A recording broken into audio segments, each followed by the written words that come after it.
quién es Alejandro y qué es Atlas. A ver, nosotros en Atlas lo que hacemos es analizar datos. Nosotros aportamos transparencia al sector inmobiliario a base de análisis de datos. ¿Qué está pasando con la vivienda turística, como siempre, desde el punto de vista de los datos? Desde un punto de vista puntual, en ciertos barrios y tal, puede influir en una disminución de la oferta disponible. ¿Cuál crees que va a ser el asset class más popular en 2026? En vivienda en venta, lo que estamos viendo es que los precios han llegado a tal nivel. Vemos muy difícil que se vayan a superar las transacciones que ha habido en 2024-2025. Chilling Friday, de Cenova, con Marta Pallarés. Hoy tenemos con nosotros a Alejandro Bermúdez, CEO de Atlas Real Estate Analytics, una de las voces más respetadas en análisis de datos inmobiliarios. Con él vamos a hablar de narrativa versus realidad en vivienda, de previsiones para 2026 y de hacia dónde va el sector. Esperemos que os guste. Buenos días, bienvenidos al Chilling Friday. Hoy tenemos con nosotros a Alejandro Bermúdez. ¿Qué tal, Alex? ¿Cómo estás? Muy bien, encantado de estar aquí por segunda vez, así que es un placer. Eres la primera persona que repite en nuestro podcast. Es verdad que viniste en el anterior formato, o sea que deberíamos que hacer cheque en este. Pero, eso es. Pero bueno. Bueno, para mí es todo un honor y un placer estar aquí en vuestras oficinas porque la verdad es que es una maravilla. Qué bien, qué correcto eres siempre. Lo digo con total honestidad siempre, ¿eh? Nunca me irás a decir nada forzado. Eso es verdad. Pues nada, Alex, ya me harto de decir siempre, es muy amigo de la casa porque me he dado cuenta de que solo traigo amigos al final, pero en tu caso es verdad, o sea que bueno, me gustaría que antes de nada nos contases un poco quién es Alejandro y qué es Atlas, porque luego vamos a entrar bastante en materia y espero que te mojes mucho. Así que nada, cuéntanos.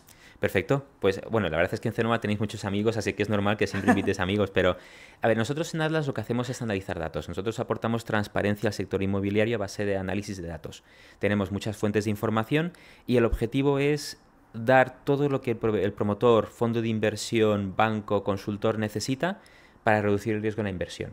Ya sea estudios de demanda, estudios de oferta, tendencias, búsqueda de oportunidades de inversión, etc. Y además eso lo hacemos de manera muy adaptada al cliente. Podemos hacer estudios de mercado, podemos entregar bases de datos, tenemos una plataforma a la cual tú te puedes suscribir y puedes hacer tu propio estudio de mercado, utilizamos inteligencia artificial.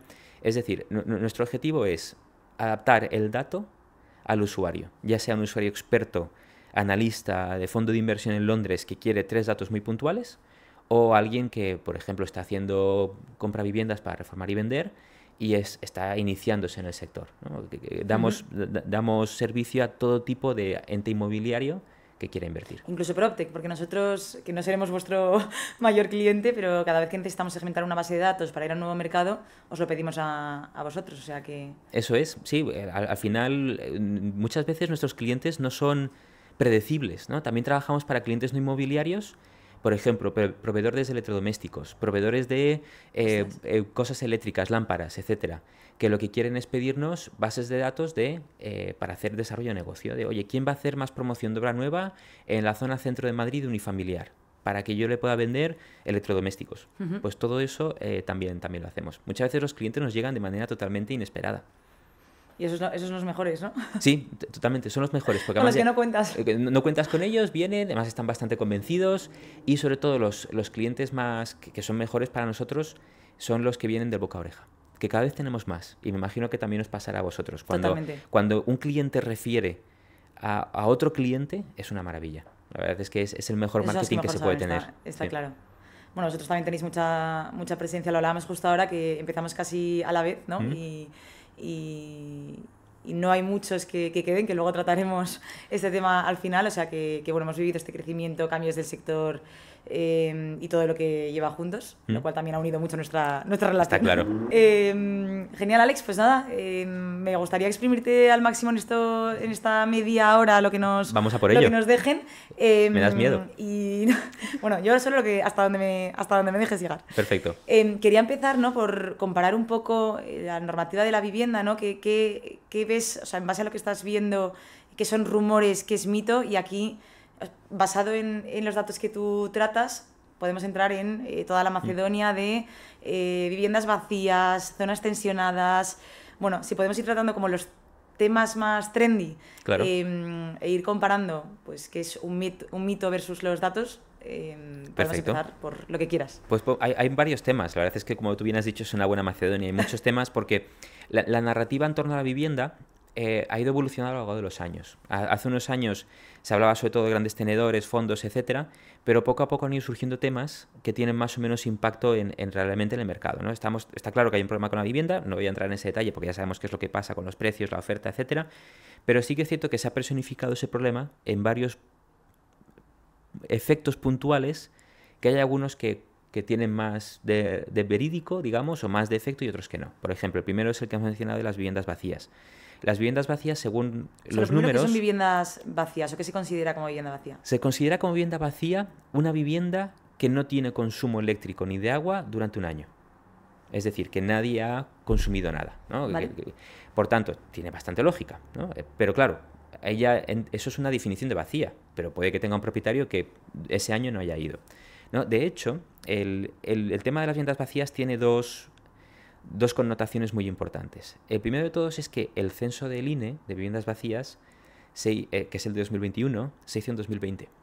2020 es un año de pandemia, confinamiento, restricciones a la movilidad y por tanto mucha gente se quedó en casa. Mucha gente o no podía o no quiso viajar, irse de vacaciones y por tanto muchas segundas viviendas o incluso primera vivienda del pueblo no fue poblada ese año. Entonces, claro, es normal que en 2020 haya muchas más viviendas que no tengan nada de consumo. Total. Porque la gente se quedó en su casa, ¿no? Porque no te podías ir de vacaciones o porque no querías prodigarte mucho por el mundo en 2020. ¿Y se Entonces, utiliza este dato como referencia? se utiliza ese dato. De hecho, se dice 3,84 millones de viviendas vacías en toda España. Claro que dices, ostras, si hay 3,84 millones de viviendas vacías, suficiente para cubrir el déficit de hogares, el de hoy y el de dentro de 10 años. Pero claro, no son 3,84. Yo no tengo el dato evidentemente correcto, pero estoy seguro que son muchísimas menos. Si hiciésemos el censo en 2024 o en 2025 este año, estoy seguro que daría muchísimo menos de 3,84. Por gente internacional que ha venido a su segunda vivienda, por gente que en verano se ha ido al pueblo, o por cualquier cosa, o porque mi amigo se ha ido a su casa de Benidorm y ha estado 3 meses, ¿no? Entonces, ahí hay un fallo metodológico importante. Por tanto, ya partimos de una base en la cual seguramente no sean tantas viviendas vacías. Y el segundo es que cuando tú pones geográficamente esas viviendas vacías, no están en Madrid, Barcelona, Valencia, Málaga, Sevilla, Zaragoza y Bilbao, Claro. que es donde hacen falta. Las viviendas vacías, las provincias con más porcentaje de vivienda vacía son Orense, Lugo, Zamora, Ciudad Real, Segovia, Soria, etc. Segundas residencias, ¿no? Son provincias que pierden población. Vale. Es decir, si hay tanta vivienda vacía, ¿por qué pierden población? Es decir, es incompatible el hecho de decir que la población que no tiene hogar o que está demandando hogar, voy a decir, que está demandando un hogar de una primera vivienda, que se vaya a las viviendas vacías. Pero estamos comprobando que están en municipios en los cuales pierden población. Por tanto, parecen ser municipios en los cuales la gente, por algún motivo u otro, no quiere vivir, ¿no? Porque España ha sido uno de los países con más éxodo rural que ha habido en los últimos 25 años. De hecho, en Europa es el país con más urbanización de la población en los últimos 25 años. ¿Vale? Es decir, es el país de toda Europa en el cual más gente ha pasado de vivir en el campo a vivir en la ciudad. Y justo ahí es donde están las viviendas vacías, en el campo. Es decir, en Segovia, Soria, Ciudad Real, Orense, etcétera. Por tanto, no parece una solución, aunque hubiese 3,84 millones de viviendas vacías, lo que tienes que hacer es convencer a la población de que se vaya a vivir a esas zonas donde hay viviendas vacías. Y no parece fácil. Totalmente. Porque hablamos del problema de la vivienda y es cierto, los precios están disparados y las tasas de esfuerzo también. Pero cuando tú vayas a la playa Santander, vayas por Castilla y León, tú mira los pueblos que tienes al lado y busca los precios de las viviendas. Muchas veces te puedes comprar una casa de 200 metros cuadrados por 80.000 euros o incluso por menos. Es decir, el problema de los precios está en las grandes ciudades. Claro. Y de hecho, cuando tú haces el mapa, Madrid es la provincia con menos vivienda vacía de toda España. Menos porcentaje de vivienda vacía. Seguido de Barcelona, seguido de las grandes... y seguido de Sevilla, creo. Totalmente. Entonces, claro... Y que aquí también, o sea, más allá de estar en diferentes zonas, habrá otras razones como, pues en las zonas tensionadas quizás, pues viviendas que pertenecen a un inversor, que entiendo que es contra las que se ataca, o sucesiones, o viviendas en reforma, ¿no? O sea, no sé realmente qué porcentaje es movilizable a estas viviendas, o si tenemos este dato, o es algo que no sabemos, solo el el porqué de esas viviendas están vacías. A ver, claro, es que ahí entras en debates que son mucho más allá del inmobiliario, ¿no? Como quién puede comprarse una vivienda, quién tiene derecho a tener una segunda vivienda y las viviendas vacías. O sea, yo puedo tener, para mí es perfectamente legítimo tener una segunda vivienda. Y es perfectamente legítimo que esa segunda vivienda no fuese a ella en 2020 y no por ello no debería ser mía, ¿no? Entonces, y además ahora también estamos entrando en debates como las habitaciones vacías. O sea, ya no solo se está hablando de cuántas viviendas tiene cada persona, sino de cuál es el tamaño de la vivienda de cada persona. Lo cual yo creo que el debate no debería ir por ahí. O sea, no voy a entrar en temas políticos duros, pero creo que el debate no debería ir por ahí. El debate debería ir por, oye, si hacen falta viviendas porque está entrando 500.000 de personas al año, hay demanda internacional que genera empleo, que genera PIB, que genera todo, ¿por qué no damos suministro a esa demanda? Si pasado mañana hace falta más sanidad, se va a incrementar la sanidad. Si mañana hace falta más pan, porque haya más gente viviendo en Madrid y hace falta producir más pan, se va a producir más pan. ¿Por qué no producimos más vivienda? Totalmente. Aumentamos. Y además no tiene por qué ser expandirse en el terreno, es decir, no tiene por qué ser crecer en longitud, sino también podemos crecer en altura. Las ciudades en España son muy poco densas en general. Cuando digo poco densas me refiero en altura, ¿vale? No en cuanto a habitantes por kilómetro cuadrado, que somos mucho más densos que una ciudad americana, pero sí en altura. Y podríamos crecer en altura perfectamente. Totalmente. Así que ahí hay muchas cosas que se pueden hacer mucho más allá. Además lo dice la Comisión Europea. Es decir, sacaron un informe en octubre de 2025 y dijeron que las medidas de restricción de demanda son mucho menos efectivas que las medidas de promoción de la oferta. Así que yo creo que está bastante claro. La matemática sale. La matemática sale. Vale, y ahora voy con la siguiente pregunta. ¿Por qué no se genera suministro para esas viviendas? ¿Dónde crees que realmente está el problema? ¿Es en la regulación? ¿Es en la financiación? ¿En la falta de suelo? Pues ambas. A ver, falta de suelo no hay. Tú coges un avión en España, sales de Madrid y es todo suelo. Vale. O sea, podríamos crecer... Pero donde la gente quiere vivir. Claro. Y no, pero aquí en Madrid podríamos crecer hasta Sierra Morena, es decir, podríamos crecer hasta toda Castilla-La Mancha. La cuestión es que desde 2007, a ver, en 2007, y este tema es un tema que yo he comentado poco, pero en 2007 hubo una burbuja inmobiliaria, fue una burbuja de financiación, había mucha financiación, te financiaban el 120% de la promoción, es decir, hacías la promoción y te comprobas en Mercedes, y desde entonces también se asocia a mucha corrupción. ¿Qué es lo que ocurre? Que desde 2007, como hay tanta corrupción, los políticos han estado la última década, independientemente del color, pero han estado muy reacios a aprobar nuevos desarrollos urbanísticos, a promocionar suelo, etcétera, porque sabían que iban a estar bajo la lupa, ¿no? La lupa de la prensa, la lupa del escrutinio público, digamos, ¿no?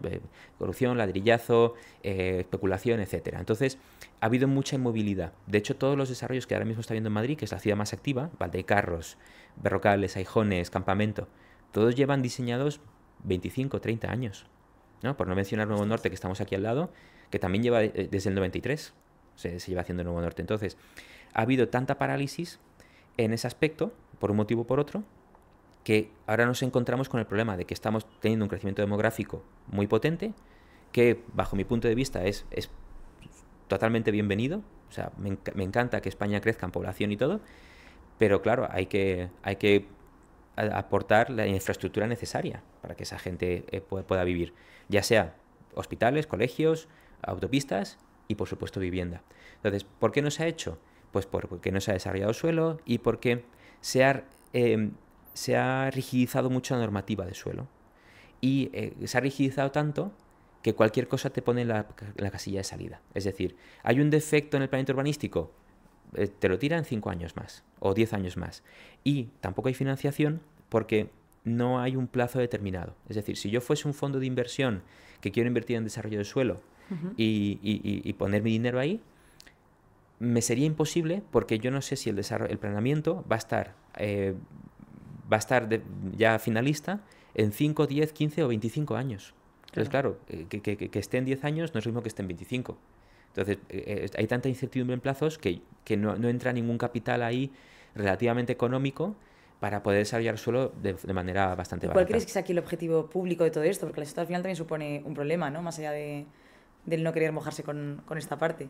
A ver, los incentivos, yo creo que, a ver, no estoy en la mente de la gente, pero yo creo que el problema es sobre todo ese, que hay mucha un político tiene mucho más a perder que a ganar. Y no me estoy metiendo con ellos, ¿eh? Yo estuviese en su lugar, posiblemente haría lo mismo. Es como está concebido el sistema. Tiene mucho más a perder que a ganar en ese aspecto. Vale, lo dejamos ahí de momento. Perfecto, de momento sí. Porque además también podemos hablar de vivienda turística, vamos a hablar de un montón de cosas. Perfecto. Vamos con vivienda turística. Vamos por con cierto, vivienda turística. Que me interesa, nos estamos metiendo mucho en esta parte nosotros ahora. ¿Qué está pasando con la vivienda turística, como siempre, desde el punto de vista de los datos? Vale, a ver, la vivienda turística es cierto que ha proliferado mucho en los últimos años. Y es cierto que desde un punto de vista puntual, en ciertos barrios y tal, puede influir en una disminución de la oferta disponible. Porque claro, yo me pongo en los dos lados. En el lado micro, tengo una vivienda en el centro de Barcelona y oye, pues le saco más rentabilidad como vivienda turística, ¿no? Y además no tengo el problema de tener un Inquiocupa, que también podríamos hablar de eso ahora en breve. ¿Vale? Y por tanto es una inversión más segura y más rentable. Desde un punto de vista micro tiene muchísimo sentido. Desde un punto de vista macro ha proliferado tanto que es cierto que puntualmente en algunos sitios puede tener cierto efecto en la bajada de la oferta. Pero también es cierto que esa bajada de la oferta suele tener impacto en las zonas más caras ya de por sí de las ciudades. Es decir, en el centro, aquí en Madrid, barrio Salamanca, etc. Por tanto, desde un punto de vista macro, ese impacto está en zonas donde la clase media y la clase trabajadora ya no pueden vivir. Y también está limitado. Por ejemplo, en Madrid había 14.000 o hay 14.000 viviendas turísticas. Con la diferencia, con el déficit de oferta que tiene Madrid, si yo mañana me cargo todas las viviendas turísticas y las pongo en venta, pongo 14.000 viviendas en venta. ¿Vale? Las venderé en unos meses. Y cuando ya las haya vendido, el problema seguirá. Por tanto, porque el déficit es mucho mayor que 14.000. Por tanto, es un problema que es realmente, no voy a decir cosmético, pero sí superficial. Es un problema superficial. Porque si bien pueden influir en algunos barrios que ya de por sí estaban caros, o sea, no están caros por la vivienda turística. La vivienda turística puede ser un catalizador pequeño. Pero sí que es cierto que poner viviendas turísticas en venta o en alquiler tradicional no solucionará el problema de la vivienda. Hay que pensar más a lo grande. O sea, es como que se están buscando pequeñas cabezas de turco, la vivienda vacía, la vivienda turística, cuando realmente son problemas superficiales, que pueden aliviar un poquito el problema, pero no van a solucionar el problema de fondo, que es que tenemos 500.000 de personas entrando al año, por tanto, 200.000 hogares nuevos y construimos 80.000 viviendas. Está claro. Y ahí está. Entonces, por alusiones que yo mismo me he hecho, el tema de la ocupación, y ahora casi me estoy girando de lado, pero el tema de la ocupación es muy parecido. El porcentaje de viviendas ocupadas en España es escaso. El problema de ocupación es diferente, es el miedo que provoca. Claro. Es el miedo que te provoca, no es tanto cuántas viviendas... ¿Qué porcentaje has dicho que está? La ocupación es bastante menos, creo que es un 0, algo por ciento, no te sabría decir, como 30.000 viviendas ocupadas en España, vale, o algo así. Nada mal tampoco. Nada mal en absoluto, pero es un problema estadísticamente irrelevante. Sí. ¿Vale? Y yo, como siempre, yo soy transparente, hablo de datos. Totalmente. Y tal. Lo que ocurre es que eso sí que genera un miedo. Genera un miedo tú como casero, de generar miedo a que mañana el inquilino no te pague. O sea, no es tanto la culpa de que se meta alguien por la puerta y se me queda a dormir aquí, sino oye, que si mi inquilino no me paga 3 meses, ¿cómo puedo yo tener una palanca para que me pague? Porque es mi vivienda, mi vida puede depender de esa renta que yo tengo y no me está pagando. O sea, ¿y por qué cuando el bien es mío tiene más derecho otra persona que yo a disfrutar de mi bien? Es algo es absurdo hasta cierto punto, ¿no? Entonces, estadísticamente y desde el punto de vista de los datos es un problema irrelevante, el problema es el miedo. Totalmente. En cuanto a las viviendas ocupadas. No, pero me gusta la reflexión. Eso es. Te iba a decir, te mojas, pero para los dos lados. Claro, a ver, a mí me gusta ser transparente y me gusta... Nosotros analizamos los datos, nos ganamos la vida analizando datos y viendo las tendencias, los problemas y todo lo que se dice. Está claro. Por ejemplo, también se dice que en la burbuja en España se construye mucho y que sobran muchas viviendas de la burbuja. Y ahí también hay dos cosas que se pueden decir. La primera de ellas es España, y perdonad por emborracharos de datos. Genial. Pero... no hay nada mejor. En España es el tercer país por la cola de la Unión Europea en construcción de vivienda por habitante desde 1995, lo cual incluye toda la burbuja. Esos años de locura, de desfase total en los cuales construíamos 700.000 viviendas al año, aun con eso, desde 1995 somos el tercer país de Europa en el que menos viviendas por habitante se han construido. Ostras. ¿Vale? Por tanto, está claro que hay un déficit crónico, porque en el fondo se ve como que la construcción es algo negativo. Y claro, y además muchas de esas viviendas que se han construido están de nuevo en zonas donde no hay demanda. Por ejemplo, mis padres viven en un pueblo que está entre Segovia y Soria, y ahí todavía hay viviendas de 2007 construidas vacías, que nunca se han poblado. Es decir, en 2007... ¿A quién pertenecen estas viviendas? Pues ahora mismo pues a Sareb, ¿Vale? o algún banco que lo más probable es que ni siquiera sepa que las tiene. Básicamente, es una vivienda, incluso un bloque de viviendas que está en una hoja de Excel, que va pasando de bandeja de entrada en bandeja de entrada, y que lo más probable es ¿Y que esto nadie porque sepa. porque es difícil colocarlas? Porque realmente no Nadie hay las nada de quiere. demanda, claro. Por ejemplo, esta vivienda es un bloque de viviendas que se hicieron los cerramientos, pero que dentro está totalmente todavía con el ladrillo visto, es decir, se ve el hormigón y se ve el ladrillo.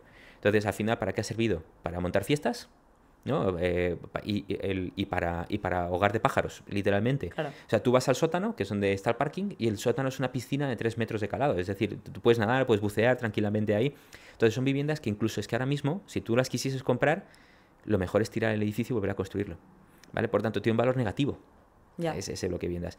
Por tanto, es un activo tan malo que nosotros lo que llevamos viendo en el sector es que desde 2013, 2014, todas las viviendas fruto de la crisis, de la burbuja, se han ido poco a poco descremando. Es decir, oye, pues mira, me llega un portfolio de 5.000 viviendas, las analizo bien, me quedo las 100 mejores. Una empresa compra las 100 mejores, la otra las 500 mejores, la otra las 1.000 mejores. Pero claro, entonces en esas carteras se van quedando poco a poco lo malo. Y sigue habiendo muchas viviendas, pero claro, están entre Segovia y Soria, están en el sur de Badajoz y en esas zonas. Así que eso es un poco cómo está funcionando el sector.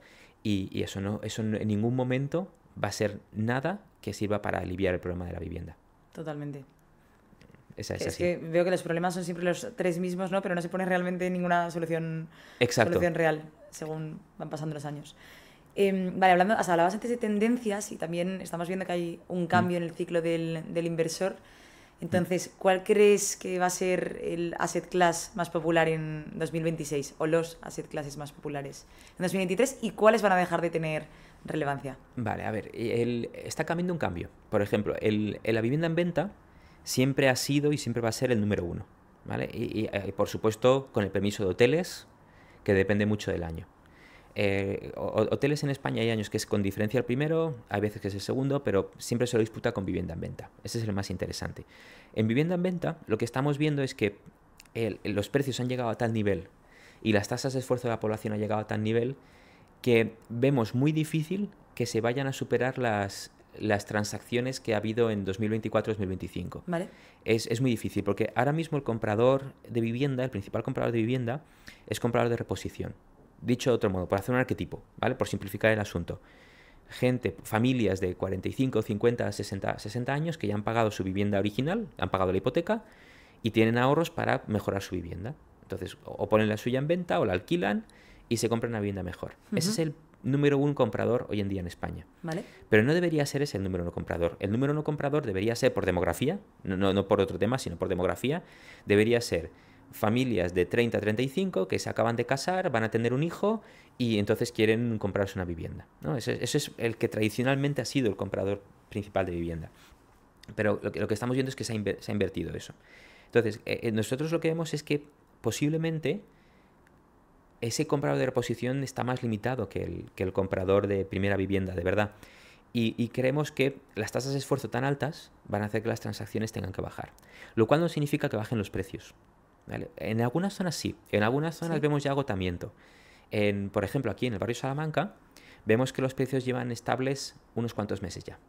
Y en el municipio de Madrid vemos que llevan estables unos cuantos meses, porque ya es tan caro que mucha población ya desiste incluso de mirar vivienda en Madrid, ya se va a un Alcobendas, a un Tres Cantos, a un Fuenlabrada o a un Valdemoro, ¿vale? Por tanto, lo que vemos es que los precios están altos.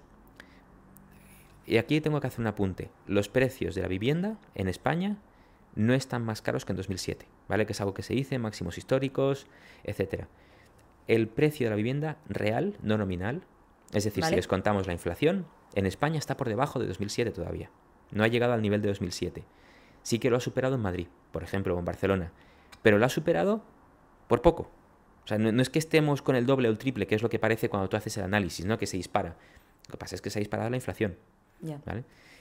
Por tanto, si tú descuentas la inflación, la vivienda en Madrid está un poquito más cara, pero en España en general está más barata todavía. Y no sé por qué estaba diciendo esto, pero bueno, tendencias, que me lío yo solo, me encanta. me estoy liando yo solo. Te lías tú y ¿vale? me lías a mí. Vivienda en alquiler, vamos a ver poco o nada. No salen los precios, no hay suelo residencial para que la vivienda en alquiler salga adelante. Pero sí que se está consolidando, hablo de los operadores, ¿no? Al final, entre los, o sea, la gestión del alquiler sí que se está consolidando entre los 3-4 grandes al final, ¿no? Sí, o sea, claro, hay cierta consolidación. De hecho, era todo muy granular y el alquiler va a seguir siendo granular. Es decir, el principal casero de España es esa familia de 55, 60 años, muy o de Madrid o de fuera de Madrid, pero con vivienda en Madrid o en Barcelona, donde sea, que tiene una casa que es en la que vivió y que la alquila. ¿Vale? Ese es el principal casero de España. Familia con una vivienda extra. Pero bueno, en cuanto a los fondos, se está agregando, pero tampoco mucho, al contrario. De hecho, ahora mismo hay muchas carteras que se están vendiendo y se están vendiendo disgregadamente. Es decir, ahora mismo, en cuanto a grandes tenedores, depende de lo que consideres gran tenedor. Ciñéndolos a la ley, un gran tenedor ahora mismo en España tienen menos de un 10% de las viviendas de España. Por tanto, aunque esté agregado, está muy granular. Digamos, es un sector todavía muy granular. Y lo que sí que va a salir ahora, y que está muy, muy trendy, por decirlo de alguna manera, es la vivienda asequible. ¿Vale? Alquiler asequible. Hay muchos planes públicos, las autoridades públicas sí que es cierto que están entendiendo muy bien que hace falta hacer algo con el promotor privado, y están saliendo muchos, tanto a nivel de ayuntamiento como a nivel de comunidad, están saliendo muchos planes para poder hacer vivienda pública de alquiler asequible. ¿Que sigue siendo poca? Siempre será poca, porque hacen falta muchos miles, pero es bienvenido. Y entonces estamos viendo muchos promotores, fondos de inversión, que están entrando en vivienda asequible. ¿Qué es lo que ocurre? Que la vivienda asequible es muy poco rentable. Entonces hace falta un fondo muy específico que tenga una vocación más social que económica, digamos, en vivienda asequible. Y aquí podríamos estar también hablando durante horas. Más asset classes. Yo, por ejemplo, creo que el flex living va a seguir siendo bastante activo, pero es muy difícil que salgan los proyectos, porque el suelo terciario, que es donde se hacen, se ha disparado de precio. ¿Vale? Se ha triplicado en 2 años o 3 años el precio del suelo terciario. De hecho, es muy curioso porque al principio, cuando empezamos a analizar suelos terciarios para flex living en Madrid, empezamos por Valdebebas, Alcobendas, zona norte. Luego, como se puso muy caro, empezaron a llegarnos suelos por la A6, Pozuelo, Las Rozas, Majadahonda, etcétera. Y ahora estamos analizando todo el sur de Madrid, Alcorcón, Móstoles, Fuenlabrada y también otras ciudades como Alicante, Málaga, etcétera. Por tanto, lo que vemos es que está migrando. Por tanto, le vemos cierto también agotamiento. Va a seguir muy activo, pero vemos que es muy difícil. Residencia de estudiantes va a seguir estando a tope. ¿Vale? Porque este año se considera como como top asset class, residencia de estudiantes. Es que lleva siendo top asset class desde 2018. O sea, no en cuanto a volúmenes de inversión, porque el producto es muy limitado, pero sí cuanto a interés.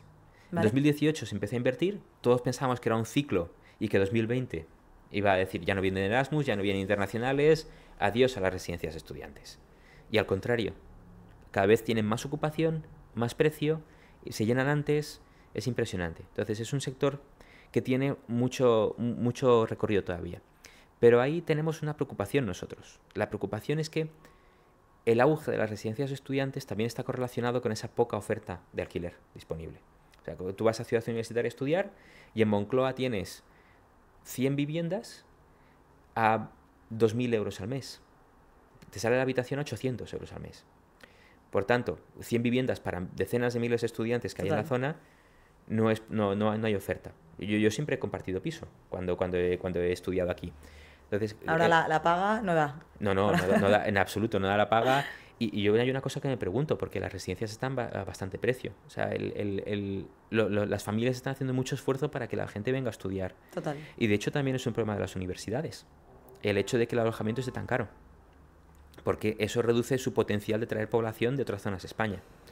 O sea, es un problema complejo. Pero bueno, residencia de estudiantes vemos que si el mercado residencial de alquiler sigue igual, hay margen de crecimiento de sobra. Y no hay nada que nos haga pensar que va a cambiar el mercado de alquiler. ¿Vale? Y luego hay otros asset classes que hotelero va a seguir siendo uno de los principales. Lo que pasa es que hay poco producto.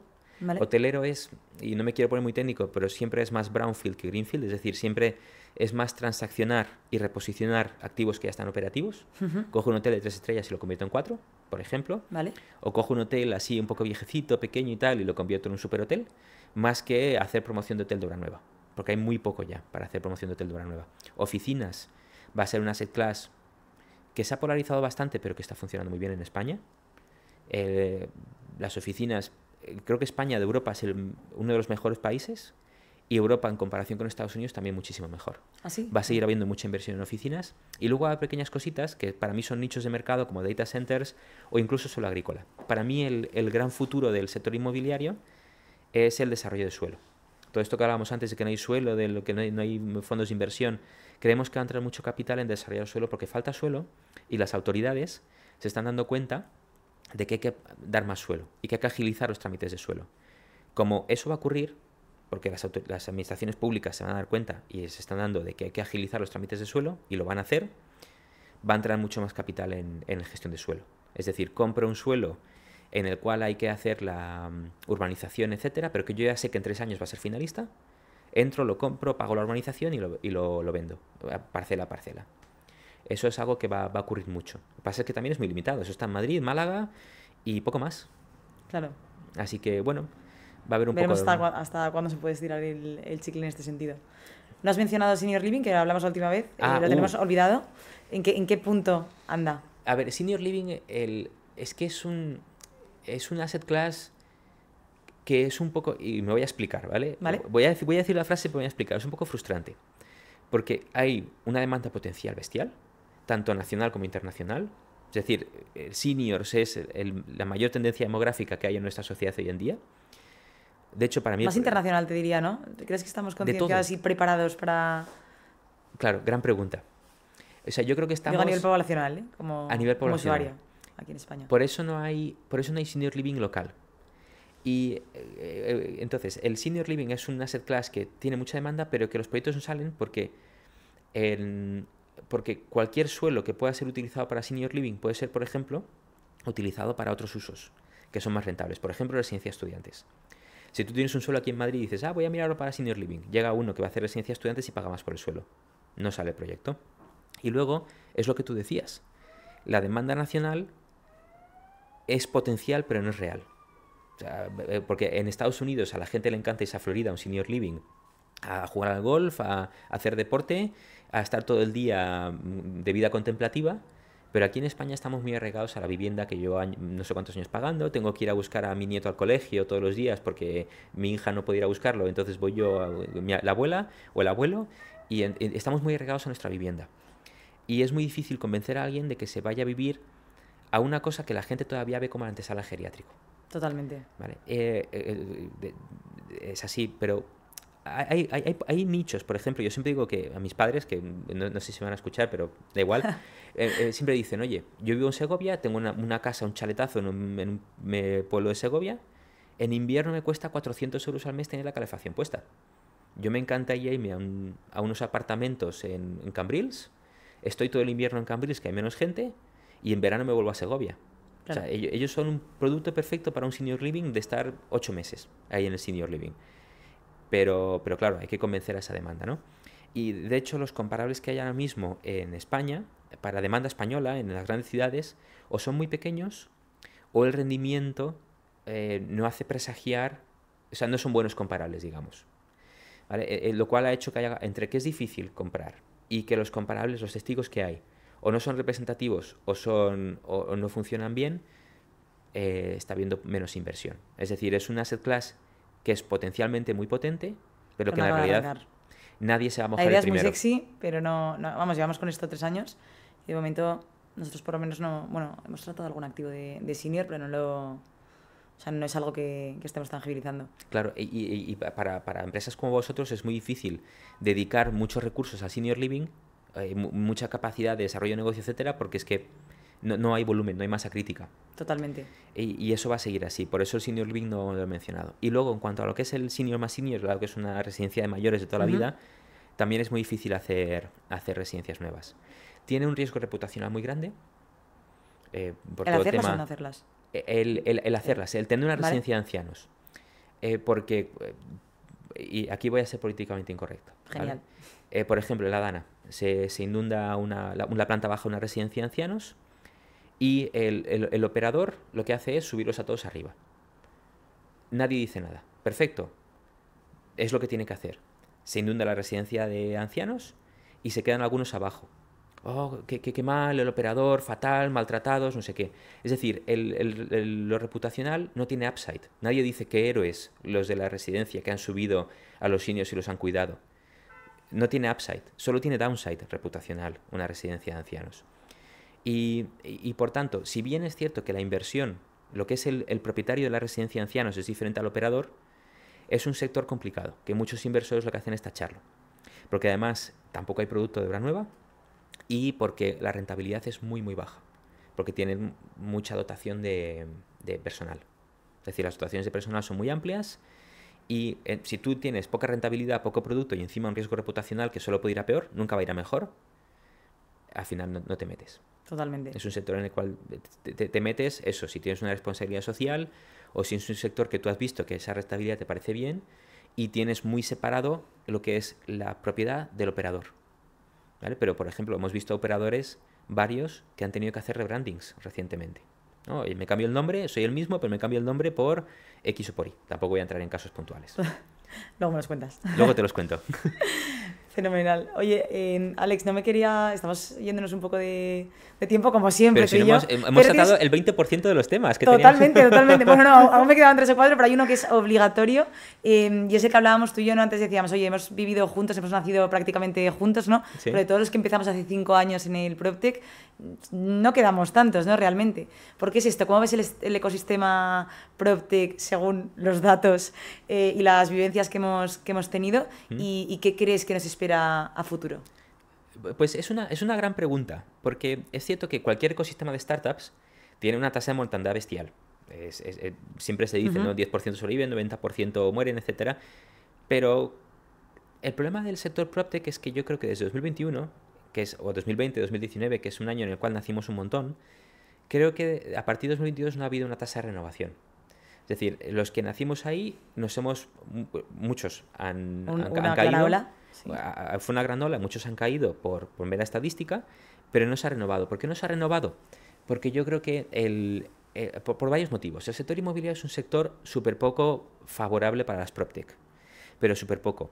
¿Por qué? Tú tienes una fintech, tú eres, yo qué sé, Stripe, por ejemplo, y tú haces un producto y lo pruebas, puedes iterar en días. Sacas el producto, tienes clientes y ves muy rápido el feedback. Sin embargo, el sector inmobiliario es un sector que tiene naturaleza hiperanual, es decir, tú haces un proyecto y el proyecto está operativo en 3 años. Por tanto, tú no puedes realmente, de verdad, rotar tu producto hasta que no han pasado 3 años. ¿No? Si haces construcción industrializada, si haces gestión de viviendas, si haces cualquier cosa, tardas mucho, es un sector súper lento. ¿Vale? Por tanto, las PropTechs que hay no tienen los criterios de crecimiento o no cumplen en general, los criterios de crecimiento del típico Venture Capital, ¿no? Que te piden un crecimiento de doble, triple dígito cada año, que te piden unas métricas de lifetime value muy agresivas. Entonces, muchas veces no cumples el check del Venture Capital, ¿no? Y al no cumplir el check del Venture Capital, no tienes ese capital inicial. Y luego dices, vale, pues en lugar del Venture Capital, me voy al capital institucional, los industriales, ¿no? Grandes promotoras, fondos de inversión, etcétera, del sector inmobiliario, que entienden mi producto, entenderán que voy más lento, pero ven el valor. Porque un Venture Capital no ve el valor, ve el potencial de crecimiento, Totalmente. no ve el valor de tu producto. Pues vale, me voy a los que sí que ven el valor de mi producto. ¿Qué es lo que ocurre? Que el sector inmobiliario es un sector muy intensivo en capital, pero ese capital permea poco a las empresas. O sea, un promotor puede gastarse 30 millones en construir un bloque de viviendas, pero al final le quedan unos poquitos cientos de miles para él. Por tanto, es un sector que, aunque sea muy intensivo en capital, tiene poca capacidad financiera para invertir en startups, ¿no? Por tanto, De hecho, nosotros lo vemos en Fragua, en la plataforma. O sea, para invertir como usuario, dices, ¿no? Porque para invertir... o sea, yo separo en dos partes la financiación que requiere la startup para poder vivir y crecer, ¿no? Sí. Y luego la inversión, entiendo que hablas de la inversión del cliente para poder utilizar e implantar esa tecnología dentro de su Estaba negocio. hablando también de como inversor. Vale. Es decir, si yo me voy a una gran tasadora para que invierta en Fragua, por ejemplo. ¿Vale? Eso es lo que ocurre. Que tienen poco capital circulante disponible para eso. Y luego también como cliente. Por ejemplo, para nosotros, y aquí voy a ser muy transparente, nos resulta mucho más sencillo vender un informe de 20.000 euros que una suscripción de 300 euros al mes. Muchísimo más sencillo. La suscripción, ¿por qué? Porque el informe de 20.000 euros o de 15.000 o lo que sea va a la SPV del proyecto. Es una línea de coste más, todo me cuadra, perfecto, contratado. Sin embargo, la suscripción de 300 va a la matriz. Es decir, el coste no lo financia el banco, no lo financia el fondo, el coste va directamente, tira de mis honorarios como promotor. Por tanto, me duele muchísimo más 300 euros al mes que 15.000 euros puntuales en un informe que va a la SPV. Y eso denota muy bien cómo funciona el sector.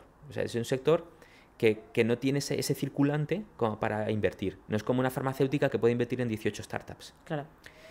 Por tanto, es un sector que te vas al Venture Capital, no crece suficiente. Y digo en general, no, hay startups que, por supuesto, se les puede dar genial. Vas al industrial. Cuando digo industrial me refiero al del sector inmobiliario, que ve el valor. Tampoco. Por tanto, es un sector en el cual tienes que luchar mucho contra viento y marea por la naturaleza de cómo funciona. Entonces, eso es lo que está haciendo que no haya reposición de PropTechs nuevas en el sector. Y además es un sector, también en otro punto, que es poco amigable en cuanto a los datos, por ejemplo, la información. Yo vivo de los datos, pero hay datos muy opacos, muy poco conectables entre sí. Y, por ejemplo, tú cuando haces fintech o análisis de bolsa, por ejemplo, la acción número 1 de Google es igual que la acción 5000, es exactamente lo mismo. Y además, la acción de Google se transacciona miles de veces intraminuto, ¿vale? Por tanto, tienes un montón de información, mucho track record. Pero, ¿con qué frecuencia se transacciona una vivienda? ¿Cada 5 años? ¿Cada 10? ¿Nunca? Y además, no hay dos viviendas iguales. Una tiene más vistas, la otra tiene menos, la otra está en mejor estado, la otra está mal, la otra tiene ascensor, la otra no, etc. No hay dos viviendas iguales y se transaccionan poco. Por tanto, es un sector súper opaco. Y va a seguir siéndolo, ¿no? Porque Total. si tú, por ejemplo, si tú quieres vender el suelo de tu familia, que lleva siendo tu familia 20 años o 50 años o 5 generaciones, no vas a ir y poner el suelo en Idealista. Tengo este suelo, pero como yo soy la generación que de repente está mal, lo voy a poner en Idealista. O que está mal o que quiere hacer negocio. No, lo que vas a hacer es ir a un broker de confianza. Oye, mira, tengo este suelo, quiero pasarlo por debajo del radar, no quiero que se entere nadie del pueblo, bla, bla, bla. Por tanto, es un sector que por naturaleza es muy opaco. Así que hay muchas cosas que hacen que sea poco amigable para las PropTech. Totalmente. O sea, yo creo que hemos acabado con el hype general, pasaba un poco, Sí. ¿no? Y no lo vamos a tratar hoy, tendrás que venir al tercero, Sí. con el tema de la sostenibilidad. No era como, Claro. sostenibilidad, ESG, todo el mundo tiene que aplicar ESG, lo mismo con la digitalización, ¿no? Sin saber Sí. realmente en qué aplicaba, hubo un hype grande tanto por parte de los clientes, porque tengo que implantar digitalización y que suene a que soy una empresa innovadora, ¿no? Como por el lado de la financiación, pues cuando empezamos a nacer todos, que pues se invertía de una manera diferente, digamos, ¿no? Claro. Ahora ya, si no hay tracción y mercado validado y el cliente realmente o lo ve bien en su P&L directamente ese beneficio por parte de la PropTech o en ahorros operativos, o no confía en el modelo, ¿no? Pero bueno, yo creo que de cualquier manera nos preparará para una nueva ola más madura, que yo tengo ganas de ver, la verdad, porque siento que estamos... o los mismos que hemos sobrevivido estos años, ¿no? Pero Sí. no veo tanto nuevo y tengo ganas de ver qué viene. Totalmente de acuerdo. Tendremos que... Yo creo que haya muchas PropTechs nos puede ayudar a todos, a los que estamos y a los que estaremos, a siempre ser mejores. Totalmente. Colaboraciones, ideas de negocio, competencia, ¿por qué no? Todo viene bien. 100%. De hecho, es que la competencia en PropTechs está bien. Muy bien. Yo le abro negocio a mi competencia me abre negocio a mí. 100%. Oye, vamos a ver esto de Fragua. Pero tengo que ver otras 2 plataformas para hacer una comparativa. Y luego yo soy el primero, pero contratan otra plataforma. Digo, ostras. Totalmente. Lo Y al mismo pasa revés. al Y Claro. a veces como, oye, estamos con la competencia. Y yo, ojo, pues qué bien, porque ya conocen el producto, ¿no? Ahora tengo que luchar, evidentemente. Claro. Y porque el mío sea más competitivo, pero sí que te educan al sector de alguna manera. Sí. Es bueno. De hecho, si no tienes nada de competencia, o eres muy innovador, pero bueno, eso en el tiempo no sé hasta cuánto se puede sostener. Siendo totalmente honesto, no tener competencia es más malo que bueno, porque significa que no solo es que hay algo malo en ese sector, sino que además tienes que evangelizar tú. O sea, tienes tú que convencer a los clientes uno a uno de que tu producto es bueno. Total. Por ejemplo, con la inteligencia artificial. Decías antes de que tiene que ser mucho mejor y que tiene que haber un retorno en inversión. ¿Cuántas empresas han intentado aplicar inteligencia artificial pero han fallado? Un montón. Porque al final es como, quiero poner inteligencia artificial, pero no tienen claro en qué, ¿no? Y yo creo que la inteligencia artificial está yendo muy lenta, precisamente, o está yendo rápida lo que es el producto, pero la implantación en empresas va lenta porque no se tiene claro para qué puede ayudar. Y no se tiene claro el retorno de inversión. Vemos que también hay, eso es un tema, el hype cíclico de sí. ESG, inteligencia artificial, PropTech, y realmente lo escuchas por ahí, lo quieres implantar, pero no sabes si realmente te va a solucionar algo y para qué lo quieres. Tal cual, el hype cíclico. Claro, entonces tú como PropTech dices, ¿cojo la ola? ¿No la cojo? ¿Cuánto va a durar? ¿Es una ola o aporta valor? Yo siempre digo una cosa, y no me quiero meter con nadie, pero el blockchain, por ejemplo, es una tecnología que todo el mundo habla de ella, pero nadie utilizaba. Sin embargo, la inteligencia artificial, que levante la mano, ¿quién de nuestros oyentes no utiliza inteligencia artificial todos los días? Total. O sea, yo doy clase en varias universidades y siempre hago esa pregunta. ¿Quién utiliza ChatGPT? Todo el mundo. ¿Quién lo utiliza todos los días? Todo el mundo. ¿Para qué lo utilizáis? Para hacer un trabajo. Es mi psicólogo. Para probar esta clase. Sí, para probar esta clase. Es mi psicólogo. Es mi... me ayuda a entrenar. De todo. O sea, todos los usos. Así que yo creo que es una tecnología que aporta valor. Totalmente. Oye, Alex, tenemos a Damián por aquí haciéndonos muchas señas. Vamos a cerrar hoy. Te animo a que vengas a un tercero. O sea, de hecho, me voy a proponer como reto que seas la única persona que repite cada X tiempo, a ver cuándo lo podemos estirar, se me van acabando los ponentes. Pero nada, es un gusto tenerte aquí siempre. La verdad es que para mí, siempre te lo digo, eres un referente en cuanto a, ya no solo a datos, sino tendencias y contenido inmobiliario. Mil gracias por venir, porque siempre nos generas un contenido brutal. Y nada, esperamos tenerte muy pronto. Yo encantado, cuando quieras, yo estoy aquí, vamos, encantadísimo, así que me alegra mucho, la verdad es que son conversaciones súper interesantes, me he quedado con un montón de cosas que decir y ya esperando volver la próxima. Pues muchísimas gracias. A vosotros.